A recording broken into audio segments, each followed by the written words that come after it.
নৱম শ্ৰেণীৰ ছাত্ৰ ছাত্ৰীসকল, তোমালোকক আজি মই সমাজ বিজ্ঞান বিষয়ৰ ইতিহাস খণ্ডৰ পঞ্চম অধ্যায় অসমত ব্ৰিটিছ প্ৰশাসনৰ আৰম্ভণি এই পাঠটিৰ প্ৰশ্নোত্তৰসমূহ দিবলৈ লৈছোঁ। তোমালোকে মনপুতি শুনিবা হওক।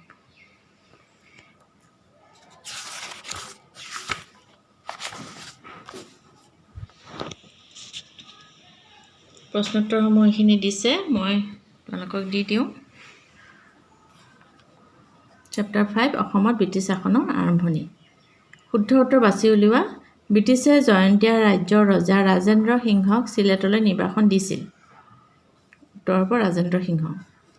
শুদ্ধ উত্তৰ বাছি উলিয়াব দিছিলে। অসমৰ শেষ আহোম ৰজা আছিল পুৰন্দৰ সিংহ। এতিয়া অপশ্যনটো পুৰন্দৰ সিংহটো দিবা। 3 নম্বৰ তীৰত সিং খাচী দেশপ্ৰেমিক আছিল। খাচী অপশ্যনটো উত্তৰ। প্ৰশ্ন সমূহ উত্তৰৰ প্ৰশ্ন। 1 নম্বৰ গোবিন্দ সিং কোন ৰাজ্যৰ ৰজা আছিল? উত্তৰ গোবিন্দ সিং বা সিং বুলি কয় কছাৰী ৰাজ্যৰ ৰজা আছিল। ডেভিড স্কট কোন আছিল? ডেভিড স্কট উত্তৰে ছিকিম, দক্ষিণে কাছাৰ আৰু চিলেটৰ পৰা সমগ্ৰ পূৰ্বাঞ্চলৰ বাবে গভৰ্ণৰ জেনেৰেলৰ এজেণ্ট হিচাপে নিযুক্ত হৈছিল। 1807 খ্ৰীষ্টাব্দত গোৰখপুৰত এজন ৰেজিষ্ট্ৰাৰ হিচাপে কাৰ্যকালৰ পাতনি মেলা স্কটে বংগৰ ভালেমান জিলাত বিচাৰক, কালেক্টৰ আদি পদত নিযুক্ত হৈছিল। তেওঁ সেই সময়ত উত্তৰ-পূব ৰংপুৰ অৰ্থাৎ গোৱালপাৰা আৰু চিলেট জিলাৰ ন্যায়াধীশ হিচাপেও দায়িত্ব পালন কৰিছিল। 3 নম্বৰ প্ৰশ্ন। ডেভিড স্কটৰ পৰৱৰ্তী কমিছনাৰ কোন আছিল? উত্তৰ ডেভিড স্কটৰ পৰৱৰ্তী কমিছনাৰ আছিল ৰবাৰ্টছন। 4 নম্বৰ তীৰত সিং কোন ৰাজ্যৰ চিএম আছিল? উত্তৰ তীৰত সিং খাচী ৰাজ্যৰ চিএম আছিল। 5 নম্বৰ মটক ৰাজ্যৰ ৰজাৰ উপাধিটো কি আছিল? উত্তৰ মটক ৰাজ্যৰ ৰজাৰ উপাধিটো আছিল বৰসেনাপতি। 6 নম্বৰ জেনকিন্সৰ পৰামৰ্শ অনুসৰি পুৰন্দৰ সিংহই সিংহাসনত 6 নম্বৰ এইটো প্ৰশ্নটো পিছত লিখা হৈছে। জেনকিন্সৰ পৰামৰ্শ অনুসৰি কোনে সিংহাসন হেৰুৱাইছিল? উত্তৰ জেনকিন্সৰ পৰামৰ্শ অনুসৰি পুৰন্দৰ সিংহই সিংহাসন হেৰুৱাইছিল। তাৰপিছতে আহিছোঁ 7 নম্বৰ জেনকিন্সে নামনি অসমক কি ভাগত ভাগ কৰিছিল? উত্তৰ জেনকিন্সে নামনি অসমক গোৱালপাৰা, দৰং আৰু কামৰূপ জিলাত ভাগ কৰিছিল। প্ৰশ্ন 8 ব্ৰিটিছে কাক 50 টকীয়া বৃত্তি দি কাছাৰ দখল কৰিছিল? উত্তৰ ব্ৰিটিছে পুৰন্দৰ সিংহক 50 টকীয়া বৃত্তি দি কাছাৰ দখল কৰিছিল। এতিয়া আহোঁ ৰচনাধৰ্মী প্ৰশ্নসমূহলৈ। 1 নম্বৰ প্ৰশ্ন। ডেভিড স্কটৰ ৰাজনীতি কেনে আছিল? উত্তৰ ডেভিড স্কটৰ প্ৰশাসন কালত নামনি আৰু উজনি অসমৰ ক্ষেত্ৰত সুকীয়া ৰাজহ ব্যৱস্থা কৰা হৈছিল। নামনি অসমৰ পৰগনাসমূহ তেওঁ উঠাই দিয়া নাছিল। নামনি অসমত আগৰ দৰে একোজন চৌধুৰী পৰিচালনাৰ একেটা পৰগনা ৰাজহ অঞ্চল ৰখা হ'ল। চিৰস্তদাৰ, তহবিলদাৰ, পাটোৱাৰী, ঠাকুৰীয়া আদি খাজনা সংগ্ৰহকাৰী কৰ্মচাৰী নিয়োগ কৰা হয়।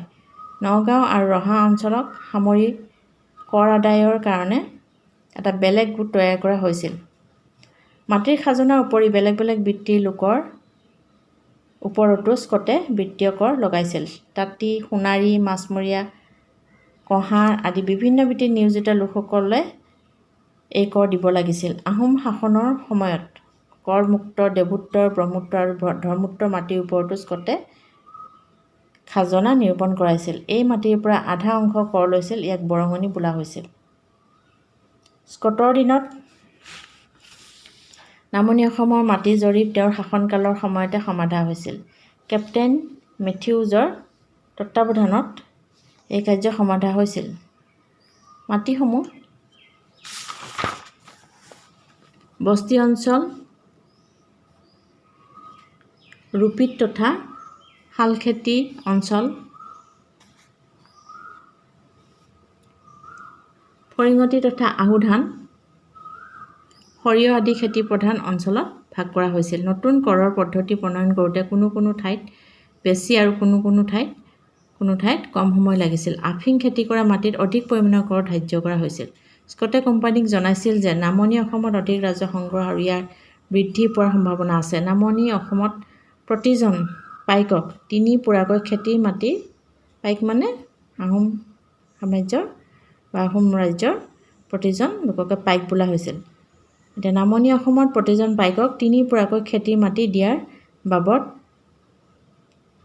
তেওঁলোকৰ পৰা 2 টকাকৈ খাজনা আদায় কৰা হৈছিল।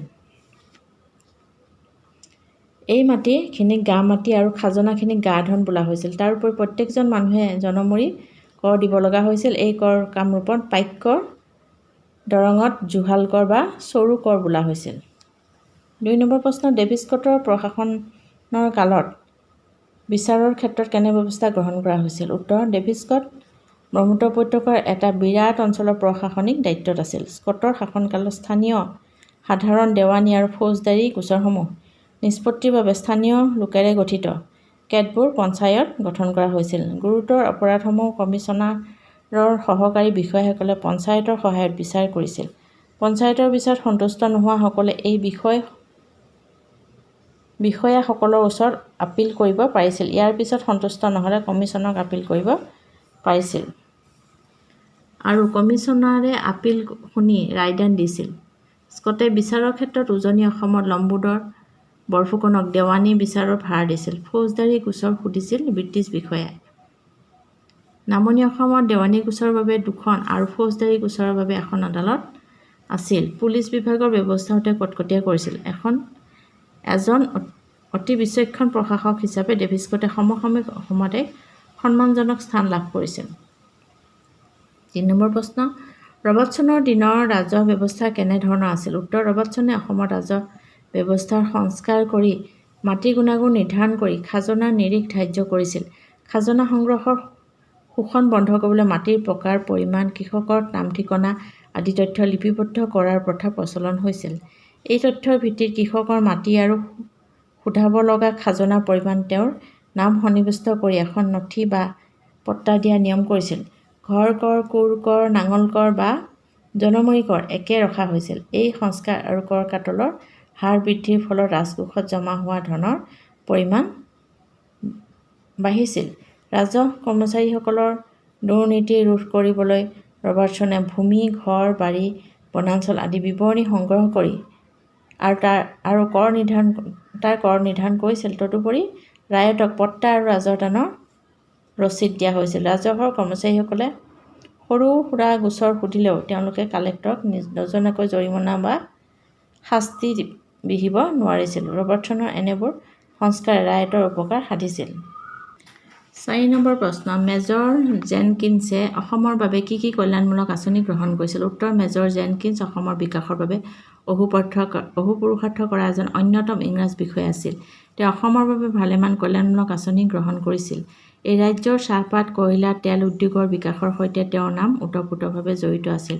অসমৰ সৈতে বংগৰ পোনপটীয়া ৰায়দান ব্যৱসায়ৰ ক্ষেত্ৰত সীমান্ত চকীসমূহে প্ৰতিবন্ধকতাৰ সৃষ্টি কৰিছে বুলি স্কটে কান্দাহাৰ চকী উঠাই দিছিল। পিছত জেনকিন্সে অন্যান্য চকীসমূহো উঠাই দিছিল। এইজন বিষয়াৰ প্ৰচেষ্টাত ব্ৰহ্মপুত্ৰ নৈত প্ৰথম ভাপৰ জাহাজৰ প্ৰচলন হৈছিল। বাটপথৰ উন্নতিৰ প্ৰতিও তেওঁ যথেষ্ট মনোযোগ দিছিল। শিক্ষাৰ ক্ষেত্ৰত অতিশয় আগ্ৰহী এই বিষয়াজনৰ প্ৰচেষ্টাত গুৱাহাটী আৰু শিৱসাগৰত ইংৰাজী মাধ্যমৰ বিদ্যালয় স্থাপিত হৈছিল। 5 নম্বৰ প্ৰশ্ন, জেনকিন্সে কেনেকৈ অসমক বিভিন্ন জিলাত বিভক্ত কৰিছিল? উত্তৰ, জেনকিন্সে অসমক 4খন জিলাত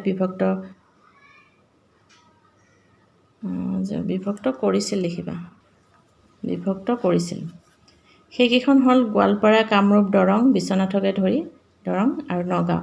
পুৰণি নথিপত্ৰত নগাঁও জিলাক সাগৰীজান বুলিহে উল্লেখ আছে। সেই সময়ত এই জিলাখন পূবে ধনশিৰি নৈলৈকে বিস্তৃত আছিল। সাগৰীজানৰ সদৰ ঠাই আছিল নগাঁও। 1834 চনত এই সদৰ ঠাই ৰঙাগড়ালৈ নিয়া হৈছিল। তাৰ পিছত পুৰণি গুদাম সদৰ হয়। কিছুদিনৰ মূৰত আকৌ পুনৰ নগাঁও চহৰকে সদৰ ঠাই বুলি ঘোষণা কৰা হয়।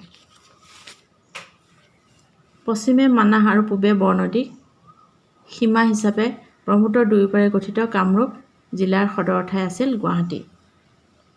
আগেয়ে দৰং জিলাৰ অধীনত থকা পশ্চিমৰ অঞ্চলটোকে ধৰি সেই অঞ্চলত নতুনকৈ গঠিত জিলাখনক দৰং জিলা বোলা হৈছিল। ইয়াৰ সদৰ ঠাই প্ৰথমতে মঙলদৈত আছিল, কিন্তু এই ঠাইখন অস্বাস্থ্যকৰ বুলি বিবেচিত হৈছিল। ই প্ৰায়ে বানপানীত বুৰ গৈছিল। সেয়েহে 1836 চনত মঙলদৈৰ পৰা তেজপুৰলৈ সদৰ কাৰ্যালয় উঠাই নিয়া হয়। কাছাৰ দখল কৰাৰ পাছত ব্ৰিটিছে ইয়াক এখন জিলাত পৰিণত কৰিলে। ইয়াৰ সদৰ ঠাই হ'ল শিলচৰ। 1832 খ্ৰীষ্টাব্দত মটক আৰু শদিয়াৰ বাহিৰে সমগ্ৰ উজনি অসমত পুৰন্দৰ সিংহক ৰজাপতি বছৰি 50,000 টকাকৈ কৰ দিবলৈ কোৱা হৈছিল। তেওঁ কৰ দিব নোৱাৰাৰ বাবে তেওঁ ৰাজ্য ব্ৰিটিছৰ পোনপটীয়া প্ৰশাসনৰ অধীনলৈ গ'ল। তেওঁ ৰাজ্যখন দুখন জিলাত পৰিণত হ'ল, শিৱসাগৰ আৰু লখিমপুৰ। সদৰ ঠাই আছিল যথাক্ৰমে যোৰহাট আৰু লখিমপুৰ। 6 নম্বৰ প্ৰশ্ন, তীৰত সিং কোন আছিল? তেওঁ কিয় ব্ৰিটিছৰ বিৰুদ্ধে আছিল? উত্তৰ, তীৰত সিং খাচী নেতা আছিল। ব্ৰিটিছে ব্ৰহ্মপুত্ৰ উপত্যকাৰ দখল লাভ কৰাৰ পিছত খাচী পাহাৰৰ মাজেৰে সুৰমা উপত্যকাৰ সৈতে এটা যোগসূত্ৰ স্থাপনৰ মানস কৰিছিল। ৰাণীৰ পৰা নংখৌ মাজেৰে এই পথ সাজিবলৈ খাচী CM তীৰত সিঙে অনুমতি দিছিল, কিন্তু পিছত পথ নিৰ্মাণ হ'লে তেওঁলোকৰ স্বাধীনতাক খৰ্ব হোৱাৰ ইংগিত পাইছিল আৰু সেইবাবে খাচীৰ মুখিয়ালসকলে ইয়াৰ বিৰোধিতা কৰিছিল। ইতিমধ্যে তীৰত সিং আৰু ইংৰাজৰ মাজত সম্পৰ্কৰ অৱনতি ঘটিছিল। ৰাণী ৰাজ্যৰ বিৰুদ্ধে হোৱা যুদ্ধত তীৰত সিঙক ব্ৰিটিছে সহায় নকৰিলে, বৰঞ্চ ৰাণীৰ ৰজাকহে সহায় কৰিবলৈ তেওঁলোক প্ৰস্তুত হ'ল। 1829 খ্ৰীষ্টাব্দত তীৰত সিঙে খাচী সৈন্য সামন্তলৈ কোম্পানী লোকৰ ওপৰত আক্ৰমণ চলায়। এইখিনি আছিল আজিৰ পাঠটোৰ প্ৰশ্নোত্তৰ। তোমালোকে ভিডিঅ'সমূহ চাই থাকিবা আৰু যিহেতু ক্লাছ 9ৰ পৰাই মেট্ৰিকৰ কাৰণে সাজু হ'ব লগা হয়, সেইকাৰণে তোমালোকে পাঠটি ভালদৰে পঢ়িবা আৰু এই প্ৰশ্নোত্তৰসমূহ চাবা আৰু তাত থকা মূল কথাখিনি, পাঠৰ শেষত থকা যিখিনি মূল কথা সেইখিনি ভালদৰে পঢ়িবা বুলি আশা ৰাখিলোঁ। ধন্যবাদ।